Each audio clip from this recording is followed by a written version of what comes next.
એમપીથી four વ્હીલરમાં ભરી લાવેલ દારૂના જથ્થા સાથે પીસીબીએ 2 ઈસમોની અટકાયત કરી હતી। પીસીબીને બાતમી મળી હતી કે વડોદરા ઓમકારપુરા ગામ ભાતુજીવાડા ફળિયામાં રહેતા સુનિલ ઉર્ફે કાલુ પ્રવીણભાઈ પરમાર નામનો ઈસમ તેના માણસો સાથે પોતાની સિલ્વર કલરની બેલેનો કાર ફોર વ્હીલરમાં ઇંગ્લિશ દારૂનો જથ્થો ભરીને લાવેલ છે અને હાલમાં આજવા રોડ સિદ્ધેશ્વર હોલમાર્કની સામે વૃંદાવન સોસાયટીની ગલીમાં ફોર વ્હીલરમાં બેસેલ છે।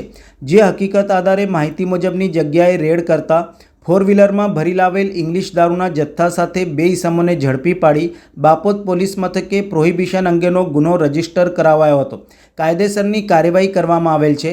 પકડાયેલ ઈસમના જયદેવપુરી ઉર્ફે હુપો ધર્મેન્દ્રપુરી ગોસ્વામી રહે રત્નદીપ ગ્રીન ફ્લેટ વોરા શોરૂમની પાસે ડભોઈ રિંગ રોડ સોમા તલાવ તથા સુનિલ ઉર્ફે કાલુ પ્રવીણભાઈ પરમાર રહે ભાતુજીવાડું ફળિયું ઓમકારપુરા ગામ સામે કાયદેસરની કાર્યવાહી કરાઈ છે।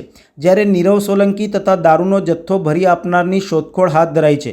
પોલીસે દારૂ, ફોર વ્હીલર, મોબાઈલ રોકડ મળી કુલ 4,67,340નો મુદ્દામાલ કબજે કર્યો હતો।